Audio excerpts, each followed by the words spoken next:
Hello guys, today what we're gonna do is explore a rule called Pascal's rule. So what's Pascal's rule? Basically it's this formula where Cn choose R equals to Cn minus 1 choose R plus Cn minus 1 choose R minus 1. But what does this formula mean? And how did we get this formula?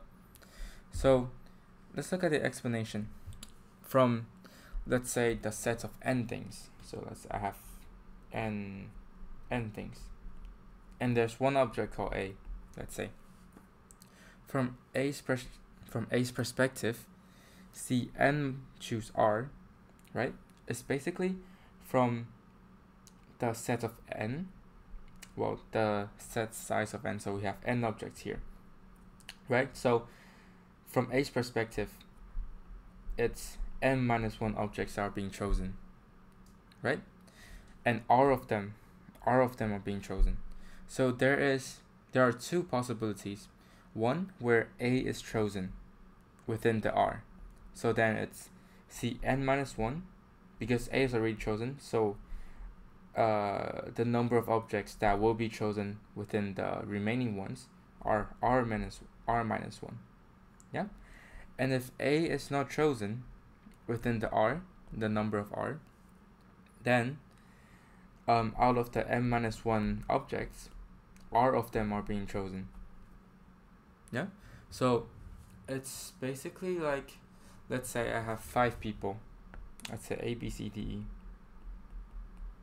and I want to choose 3 people out of them, right? From A's perspective, A might be chosen or might not be chosen, right? And from the 3 people that were chosen in the 5 people, when A is chosen, only 2 more are chosen from the 4 people, from 4, right? And if A is not chosen from A,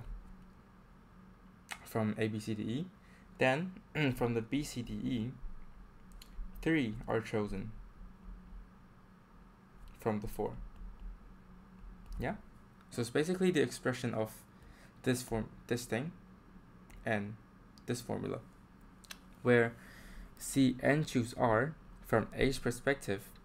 This means that A is not chosen, and from this perspective is where A is chosen. So for example, well, for this question, let's say, how do we use the formula? C4 choose 4 plus C5 choose 4 plus C6 choose 4, all the way until C19 choose 4, right? From the formula, which is this one, let me copy it, and hold on, it takes some time to copy it. Come on, iPad, go. Okay, and then let me paste it back here. Okay, from this formula we can see these has to be the same, right? And this has to be of 1 difference. So C4 choose 4, which is 1, so we can rewrite it as C5 choose 5. So this can be rewritten as C5 choose 5, right? And since here is the same and here there's 1 difference, and in the first two at the top, like let's say the n is the same, but the bottom there's of 1 difference, so we can plug it within this formula. So it will be C6 choose 5, right? Plus C6 choose 4 plus dot plus C19 choose 4, which will be, again, the top are the same, the bottom there's 1 difference, so we add 1 to the top and we choose the bigger one from the bottom, which is C7 choose 5 plus C7 choose 4 blah blah blah plus C19 choose 4. And if we continue the process, this will be 8 and 5 all the way until C19 choose 5. So C19 choose 5 plus C19 choose 4, which in the end gives us C20 choose 5. And if we plug in the formula, it will be 20 factorial over 5 factorial times 20 minus 5 factorial, which is 15 factorial. 15 factorial. Then this turns into, let's simplify it, 20, 19, 18, 17, 16. Oh, that's too much. I'm not gonna do it. So it's, well, the answer will be the product of this divided by 5 factorial, basically. So from a combination point of view, Pascal's rule is basically from one of the elements in the set of n objects, right? One specific element, its perspective, it's chosen or not chosen, and then you sum them up, then it equals to the original question. I hope this clears up some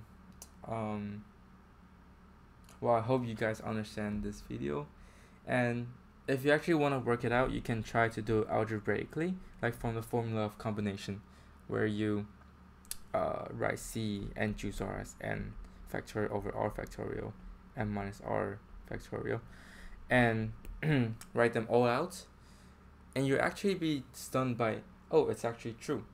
Like, if we do it algebraically, or if we use like a combination and permutation point of view, both of them works to the same result. So it could be left as a practice if you want to see if this explanation is true or not. So I hope you understand this video. I hope it's not too confusing. If it is, you can rewatch the video multiple times to see, oh, how I got the expression for this formula from the explanation here. Yep. And I'll see you guys in the next video, where we'll be exploring binomial theorem and Pascal's triangle. See you then.